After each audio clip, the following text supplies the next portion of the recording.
예, 오늘 말씀은 민수기 10장입니다. 민수기 10장 나팔에 관한 규정과 신의 광야를 떠남, 나팔에 관한 규정과 신의 광야를 떠나는 그러한 장면입니다. 신의 광야를 이제 드디어 출발해서 가나안을 향해서 나아가는 그러한 과정에서 이제는 드디어 신의 광야를 떠나가지고 바람 광야에 이제 진쳤다라는 것을 얘기해주고 있습니다. 그래서 지금 뭐 10장 앞까지는 이제 떠날 준비를 다 하고 군대 체계하고 군대 조직을 하고 언제부터 어떻게 떠나고 어떻게 방법을 다 얘기를 해주고 6월절 다 지키고 못 지킨 사람들은 한 달 후에 6월 14일부터 또 다 지키고 그리고 이제 모든 것을 다 이제 갖춘 다음에 이제는 떠나야 되는데 떠나기 직전에도 뭘 해야 되냐면은 나팔을 이렇게 만들어서 나팔을 2개 만들어서 그 신호 체계를 정확하게 하라는 거죠. 그래서 어떻게 볼 때는 누가 하고 어떻게 할 때는 뭐 하고 뭐 정해놓고 그 소리 그러니까 구름이 오르면 떠나라 해야 되는데 그거는 시각적인 것밖에 안 되잖아요. 그걸 모든 사람들이 구름만 계속 쳐다볼 수 있는 것이 아니라고 구름이 또 올라도 딴 데 뭐 이렇게 하다 보면 떠는지 안 떠는지 모를 수 있잖아요. 그래서 이제 소리 청각적인 시각적인 면에 청각적인 면에서 이제 출발 신호를 알 수 있도록 나팔을 이렇게 사용할 수 있도록 했고 나팔이라든지 북이라든지 이런 것은 전쟁에 옛날 전쟁에 반드시 쓰여요. 그래야 이렇게 사람들이 아직 막 한참 싸우고 있는데 뭐 깃발이 제대로 보이겠어요? 안 보이죠? 그러면 큰 뭐 주로 이제 큰 북 같은 걸 해가지고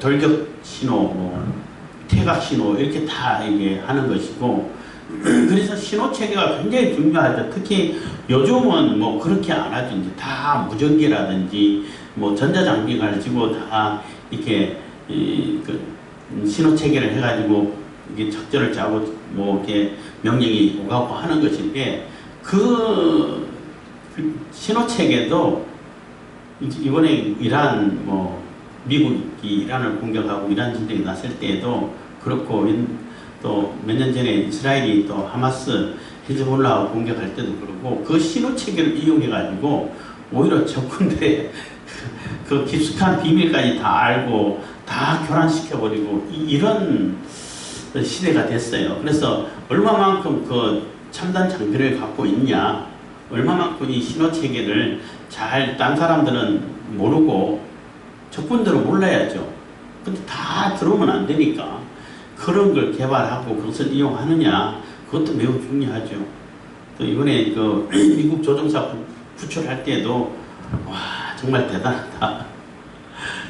대단한 장비다 이런 생각을 하게 되더라고요. 그래서 내가 그러니까 낙오된 그 조종사 군인이 신호를 보내야 되는데 이 신호를 보내면 딴 사람들 다 접해가 알잖아요. 근데 그 신호는 그 미군들만 아는 고주파수야. 그래서 다른 사람들한테는 그냥 잡음에 불과하는 그러한 주파수고 그냥 잡음과 같은 그러한 소리밖에 안 된다는 거죠. 그런 것도 있고 그래서 일단 말을 하면 안 돼. 말하면 이 말의 주파수가 나가가지고 금방 들킨다는 거예요. 그래서 말도 일체 안 하고 하여튼 그런 얘기 하는데 대단하고 그 이스라엘 전쟁할 때 이란 수뇌부를 뭐 왕창 다 폭사해서 죽였어요.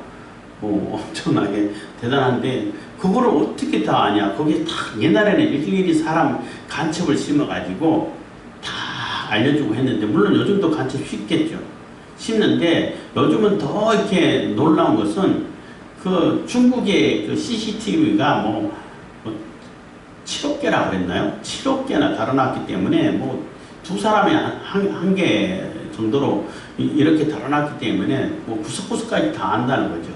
근데 그 CCTV를 이란에게 접목해가지고 이란에게 수출해가지고 이란이 쫙 깔아놨어요. 근데 그 CCTV를 해킹해가지고 어디에 누가 있는지를 다 알아서 바로바로 이제 다 제거할 사람 제거하고 했다는데, 참 지금 그런 시대예요. 첨단 시대고 로봇이 무인기가 날아가서 전쟁하고 하는 그런 시대가 됐는데, 어쨌든 신호체계가 그만큼 중요한 거죠. 중요하기 때문에 나팔을 만들어 가지고 불 때에, 한 번 불 때는 뭐 어떻게 하고, 두 번 불 때는 누가 모이고 울려 불 때는 어떻게 하고, 이렇게 다 정했단 말이에요. 그래서 성경에서는 나팔 그러면은 나팔이 상징하는 것이 좀 여러 가지인데, 특히 이제 하나님하고 우리하고 관계에 있어서 나팔은 하나님의 임재를 상징할 때가 많아요. 하나님이 임재하시고 하나님께서 오시고 예수님께서 재림하시고 할 때 나팔 불고, 하나님의 임재하심과 하나님의 역사하심, 일하심, 나팔을 불게 되면 하나님도 같이 우리가 함께 임재하셔가지고 같이 움직이신다, 같이 나아가고 같이 머무시고 같이 행동하신다 라는 그러한 의미가 들어있고, 또 우리의 기도 소리이기도 해요. 이런 급박한 상황이고 전쟁을 나가야 되기 때문에 나팔을 팍 울려 불 때, 나팔을 불 때 하나님께서 함께 해주셔가지고 하나님께서 이 전쟁을 치러주시고 하고 간절한 소망하는 기도도 되죠. 그래서 나팔이 굉장히 중요하고 의미하는 바가 아주 여러 가지로 많이 있다는 것이다.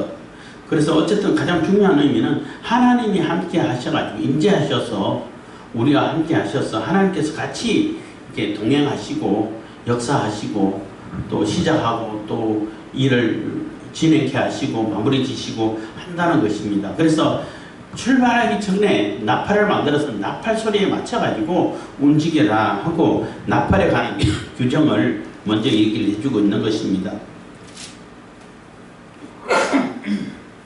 10장입니다. 여호와께서 모세에게 일러 가라사대 은나팔 둘을 만들 때 쳐서 만들어서 그것으로 회중을 소집하며 진을 진행할 것이니라 해서, 은나팔을 만드는데 막 따로따로 이렇게 해가 조립하는 것이 아니라 다 이렇게 쳐서 두들겨가지고 덩어리 하나 가지고, 그것도 참 대단한 재주인 것 같고 기술인 것 같은데, 그래서 나팔을 만들어요. 그러니까 이용새가 하나도 없게 되겠죠.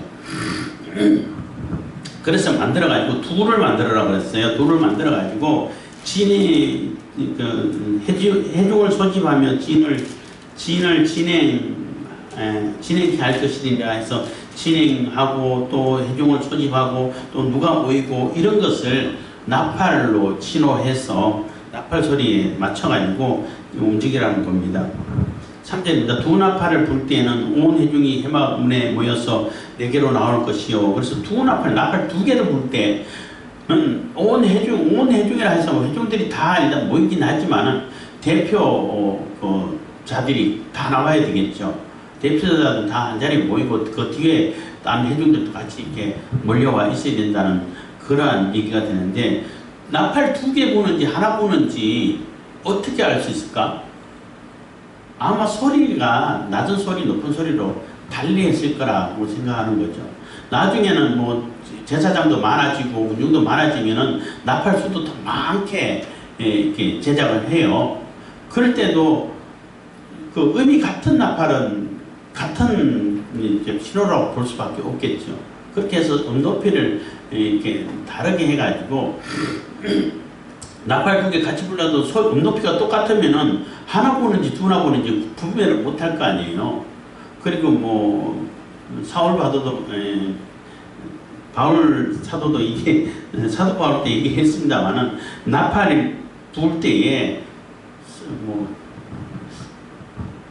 바울 서시니까 아니면 야고보서인가 하여튼 그런 얘기 있잖아요. 성경에 나팔 소리가 분명해야지, 분명하지 않으면은 이게 저분다 그러잖아요. 저가 나팔인데 분명하지 않으면 이게 가야 되는지 쉬어야 되는지 모여야 되는지 가만히 있어야 되는지 전쟁에 뛰어나가야 되는지 분별을 못한다는 거예요. 그래서 분명하게 나팔을 불어줘야 알지 않느냐 하는 그런 얘기도 나오는데, 그만큼 나팔이 중요한 것이고 나팔 소리도 분명하게 들려야 중요하다는 것입니다. 그래서 두 나팔을 불 때 아마 저음과 고음 두 개 나눠가지고 만들었을 거라고 이렇게 볼 수 있죠.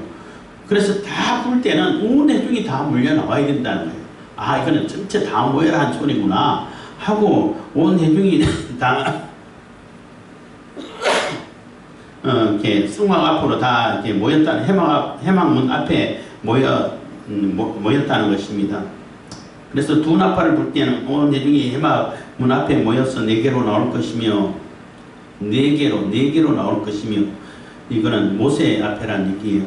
하나만 불 때는 이스라엘 천부장 된 족장들이 모여서 네 개로 나올 것이며 그래서 하나만 불 때는 뭐 높은 소리겠죠. 하나만 불면 어쨌든 한 나팔 소리만 들릴 때는 이 족장들이 다 모여야 된다는 거예요. 족장들은 또 뭐 이렇게 군사 이렇게 그 지도자 역할을 하기 때문에 천부장 뭐 이런 역할을 하기 때문에 그런 천부장 역할된 천부장도 같이 겸직하고 있는 족장들이 다 모여오라는 것입니다. 그러니까 12지파니까 12명이 모이겠죠. 5절입니다. 너희가 그것을 울려볼 때는 동편진들이 진행하고 그래서 이제 다 이제 진을 치고 있다가 이제 출발해야 하는 출발 신호를 이렇게 울려보는 것으로 정했고 처음 부을 때는 동편진 그러니까 유다 지파가 제일 먼저 나가야 된다. 유다 지파와 유다 진기에 속해 있는 그 지파들이 가장 먼저 이제 출발해야 된다는 것이죠. 그러니까 너희가 그것을 울려볼 때는 동편진들이 진행할 것이고 제2차로 울려볼 때는 남편진들이 진행할 것이라 무릇 진행하려 할 때에는 나팔 소리를 울려볼 것이며 그래서 진행할 때 처음에는 불면은 동편진 그 다음에 남편진 그 다음에는 이렇게 뭐 서편 그 다음에 북편 이런 순서로 나가는 거죠. 그러니까 그 진들이 나갈 때마다 나팔을 불었는지 이게 이제 약간 이게 명확하지 않다는 거죠. 그래서 뭐 70인경은 뭔 얘기냐면 구약 히브리 성경을 헬라어로 번역한 성경을 70인경이라고 그래요. 거기에는 조금 이렇게 덧붙여 놨어요. 세 번째 볼 때는 서편, 네 번째 볼 때는 북편이 나갈 것이다. 그렇게 적어놨는데 그러면 문제가 그러면 나팔 부는 제사장은 안 떠나고 그 자리에 가만히 있어야 되냐? 가면서 불었을까? 가면서도 불어도 소리가 멀리까지 들리기 때문에 되지 않냐? 뭐 이런 이제 얘기들이 좀 있어요. 어쨌든 뭐 그게 중요한 것은 아니고 나팔을 울려 불 때는 동편이 먼저 출발하고 이 순서대로 출발하라는 거예요. 그 다음에 두 번째 불 때는 뭐 이렇게 남편에 있는 그 르벤 진기 속에 속한 그러한 지파들 군대가 또 움직이고 그 다음에는 이제 뭐 서편 그 다음에 또 뭐 제사장도 따라가면서 불었겠죠. 따라가면서 불었겠죠. 뭐 어쨌든 그렇게 이렇게 서편, 북편 이렇게 차례대로 순서대로 나가라는 것입니다. 7절입니다. 또 해중을 모을 때에도 나팔을 불 것이나 소리를 울려 불지 말 것이며 그래서 해중을 모을 때는 이렇게 울려서 불지 말라는 거예요. 나팔 부는 이게 그 뭐라 하지? 부는 방법도 여러 가지로 이렇게 불 수 있나 봐요. 나는 나팔을 안 불어봐가지고 나팔 얘기하니까 갑자기 군대 있을 때 생각나는데 근데 지상 나팔 부는 나팔인데 이게 뭐 움직여가지고 음을 조정하는 그런 나팔도 있지만은 전혀 그런 거 없고 이 바람의 세기라든지 양을 통해 가지고 음을 이렇게 조절하는 그런 나팔이 있어요. 어쨌든 그냥 나팔이고 불어가지고 기상 나팔을 부는 그런 거 있더라고. 그래서 내부관이 있어가지고 나도 한번 불어본다고 부르는데 아무리 불어도 소리가 안 나. 야, 되게 힘들더라고요. 근데 다른 사람이 부르는데 소리는 나더라고. 소리 난다. 근데 나는 소리가 안 나더라고. 이게 이 부는 이게 느낌이 별로 안 센지 모르겠지만 결국은 실패해서 한 번도 못 불어봤어요. 소리 나게끔. 아니 소리라도 나면은 된다 하는데 소리 자체가 안 나. 되게 힘들구나 이렇게 생각했는데 어쨌든 이렇게 소리를 불면서 이게 음으로 이렇게 음악이 되잖아요. 되더라고. 빰빰빰빰빰 이렇게 된다고. 그게 나는 이게 조정하는 게 조절하는 게 있는 줄 알았는데 그거 나팔 보니까 아무것도 없어. 그냥 이게 치고 불기만 하는데 그렇게 불더라고요. 그래서 와 대단하다 했는데 이 나팔도 뭐 비슷하지 않을까 이런 생각하는 것입니다. 그래서 나팔 부는 방법에 따라 가지고 움직임이 다르다는 것입니다. 8절입니다. 그 나팔은 아론의 자손인 제사장들이 불지니 이는 너희 대대의 영원한 율례니라. 그래서 이 나팔을 불 때는 제사장들만 부르라는 거예요. 아무나 여기서 저기서 막 불어대면은 오히려 혼란이 가중되겠죠. 혼란스럽겠죠. 그래서 도대체 이 신호가 맞는지 안 맞는지 분별을 못 해버리고 막 오히려 이렇게 혼란돼가지고 더 그냥 엉망이 돼버릴 수 있기 때문에 제사장들만 부르라는 거예요. 제사장이 하나님 뜻을 받들어서 하나님 명령에 의해서 그때 신호를 주는 그 나팔을 불 때에 제사장들만 그 나팔 부는 그 임무를 맡겠다는 거예요. 9절입니다. 또 너희 땅에서 너희가 자기를 압박하는 대적을 치러 나갈 때에는 나팔을 울려 불지니 전쟁에 나갈 때 나팔을 울려 부르라는 거예요.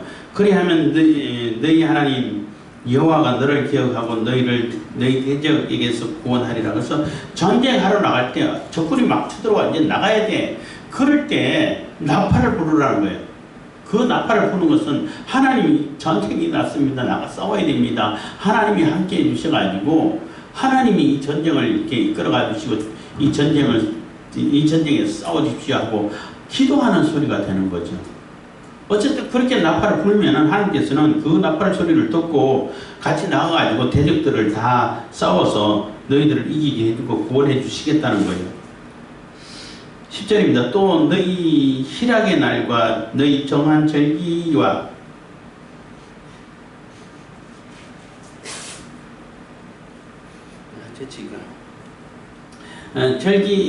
절기와 월삭에는 번제물의 위에와 화목제물의 위에 나팔을 불라. 그로 말미암아 너희 하나님이 너희를 기억하리라. 나는 너희 하나님 여호와니라. 그래서 제물을 드릴 때 이제 여기 희락의 날 할 때는 평화의 날을 얘기하는 거예요. 전쟁시가 아니고 평시라고 얘기할 수 있는 거죠.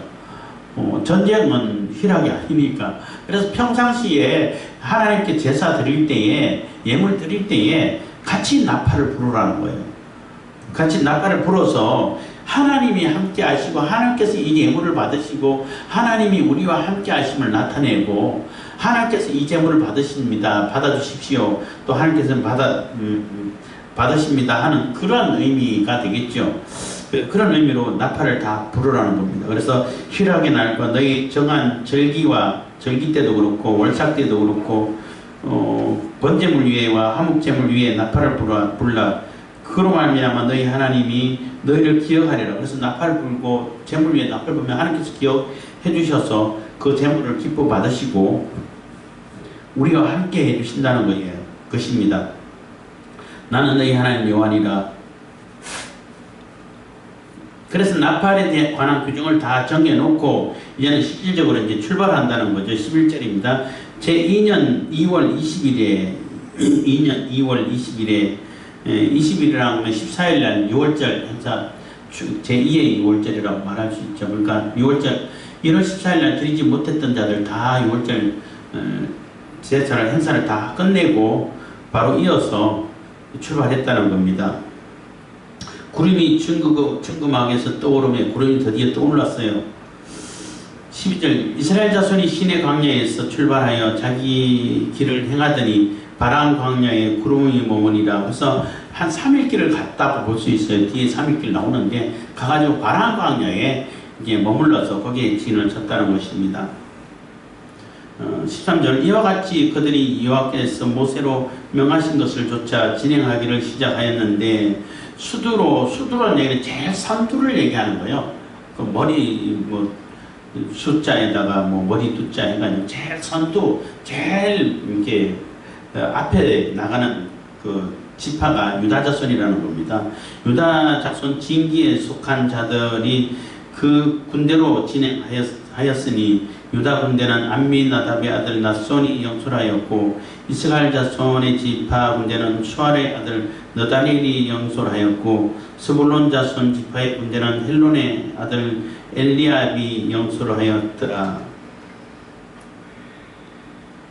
17절 이에 성막을 거두매 게르손 자손과 무라리 자손이 성막을 메고 발행하였으며 그래서 제일 먼저 유다 진기에 속한 유다 지파, 이사갈 지파, 스불론 지파가 이제 쫙 출발하고 그 다음에 게르손, 그러니까 레위 지파의 게르손 지파와 므낫세 자손이 성막에 자기들이 담당한 성막의 기구들이 있잖아요. 다 개최해가지고 그 수레에 싣고 출발한다는 것입니다. 그래서 이에 성막을 걷어 게르손 자손과 므라리 자손이 성막을 메고, 성막을 맨다는 얘기는 담당한다는 얘기죠. 그거 묵은 거 어떻게 메고 와야 싣고 가지. 싣고 가라고 뭐 수레도 줬잖아요.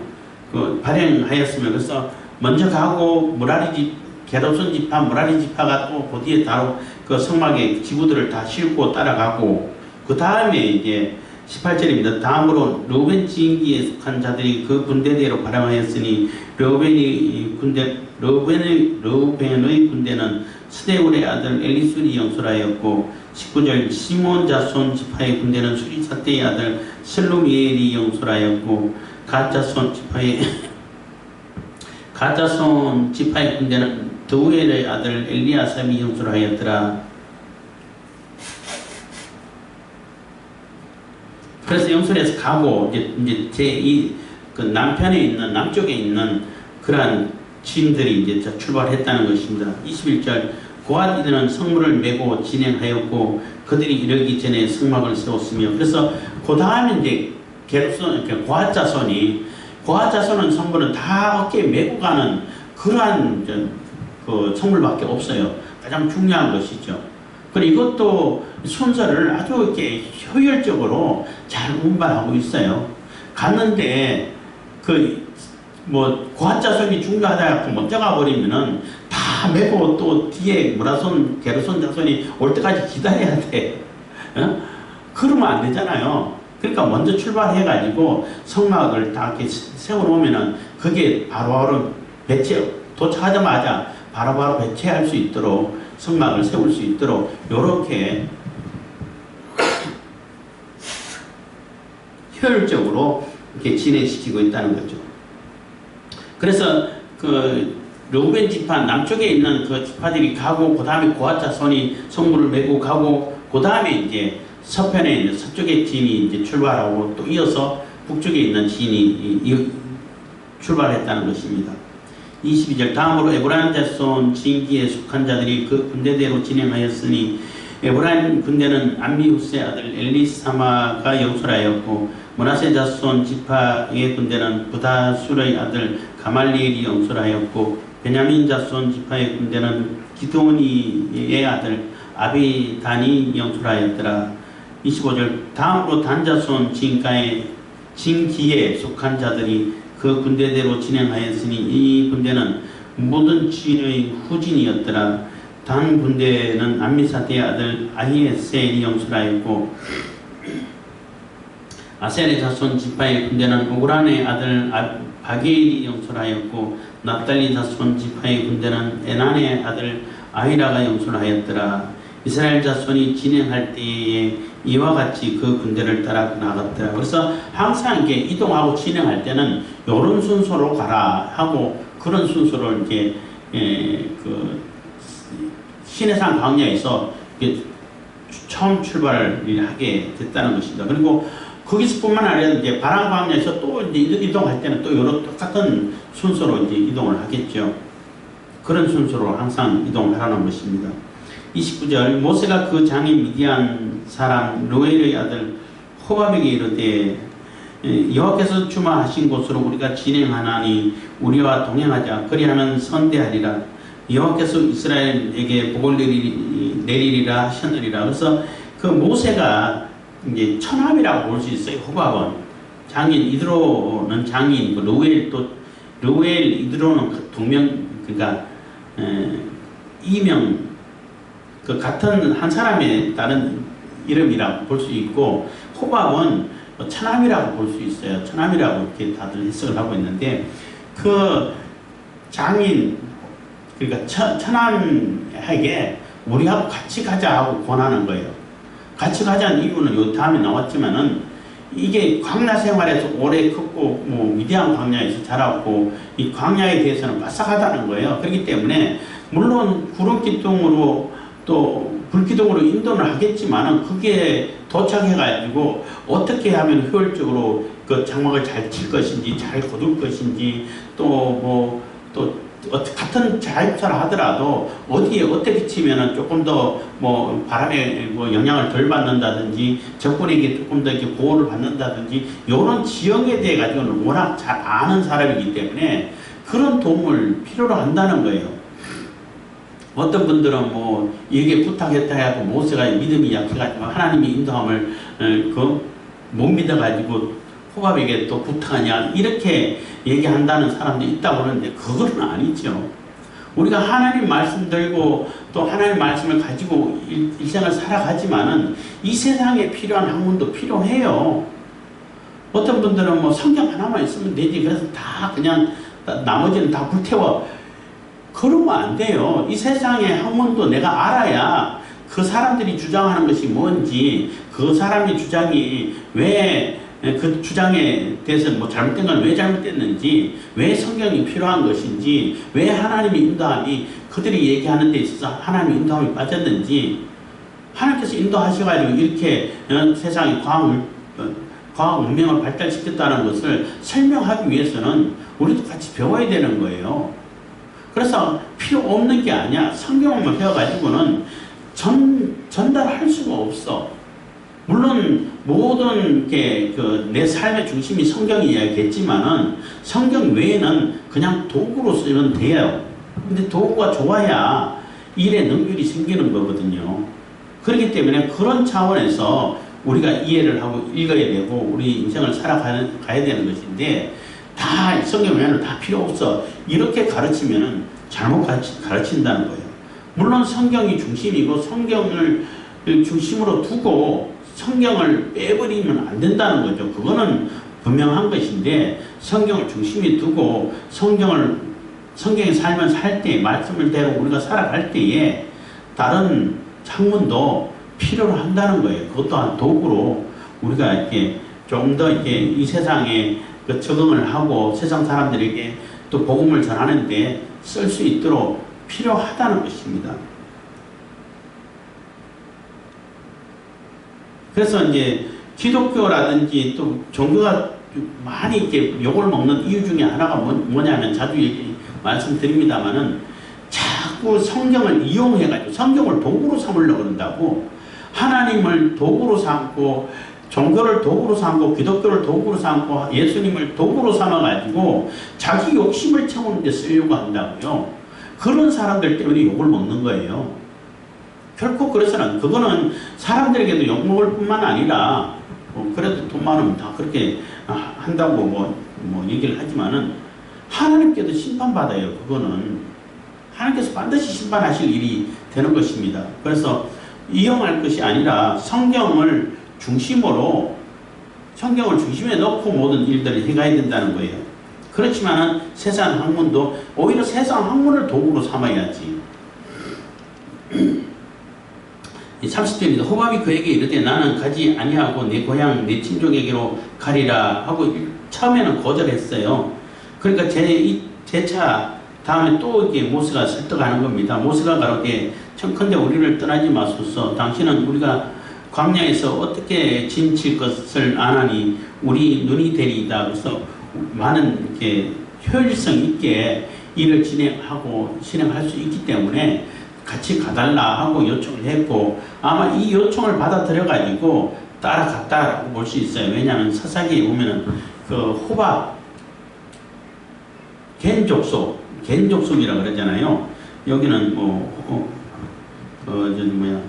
루의 아들 호밥이랬는데 호밥 족속 겐족속 이렇게 되는데 겐족속이 그 이후로 이스라엘하고 같이 이렇게 지내는 모습들을 쭉 볼 수 있어요. 그래서 두 번째 고면할 때는 따라갔다라고 보는 겁니다. 32절 우리가 동행하면 여호와께서 우리에게 복을 내리시는 대로 우리도 당신에게 행하리이다. 그래서 하나님께서 우리에게 복을 베풀어 주시면 그 하나님의 복을 당신도 받을 수 있도록 똑같이 이스라엘하고 같이 이렇게 같은 신분으로 하나님 앞에 나아갈 수 있도록 그렇게 대해 주겠다라고 약속을 한 것입니다. 그래서 겐족속들은 아주 또 신실하고 하나님 말씀대로 잘 따르고 심지어는 자기 조상들의 말조차도 어기지 않고 따르는 그러한 모습을 보게 되죠.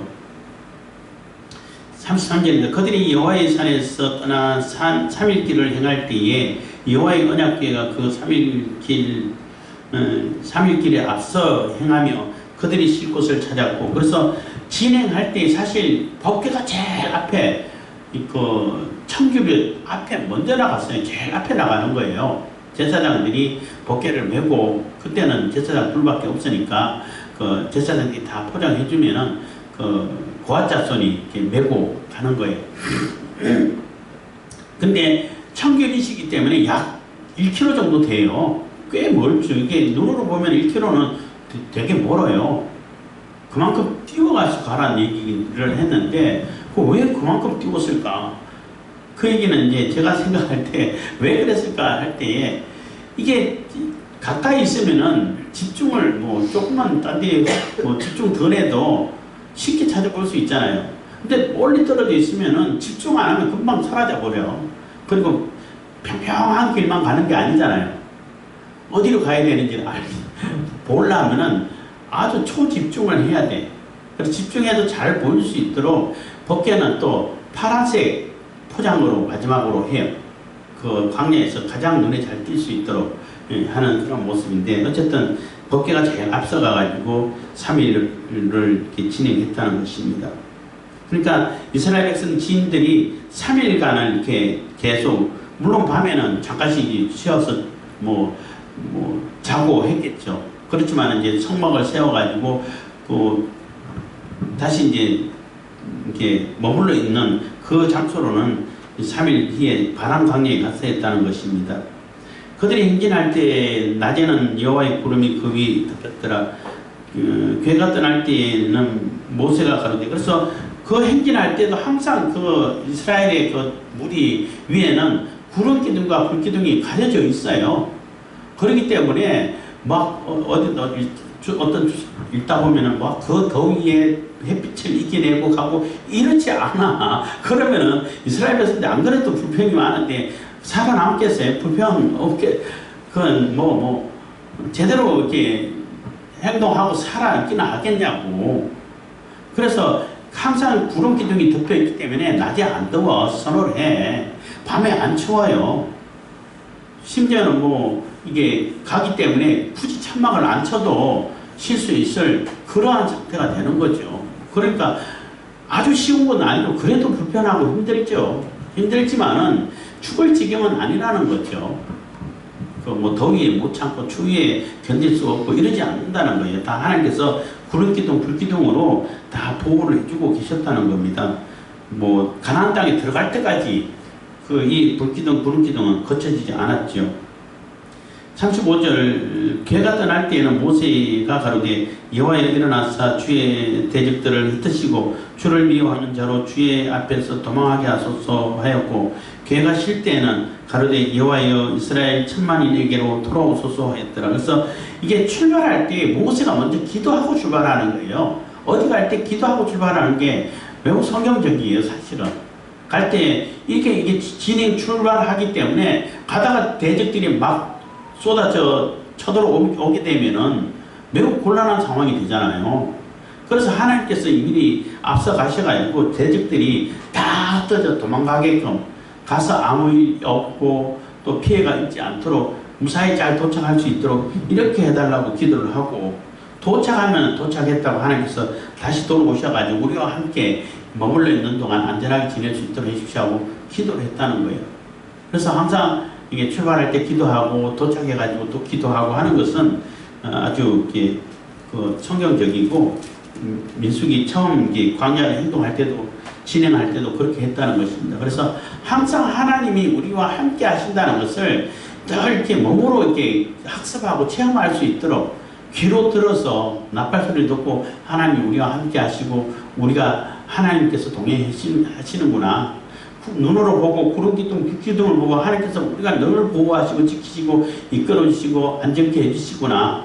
이것뿐만 아니라 또 최고 지도자 모세가 출발하기 전에 처음 기도를 시작해서 하나님이 도움을 구하는 기도를 하고 출발하고, 또 도착했을 때 또 하나님 함께 해주십시오 하고 기도하고 하는 이런 모습이 우리가 이게 하나님하고 우리가 인생을 살아가는 그 모습에 이게 하나의 이게 표징이 될 수 있다는, 샘플이 될 수 있다는 거예요.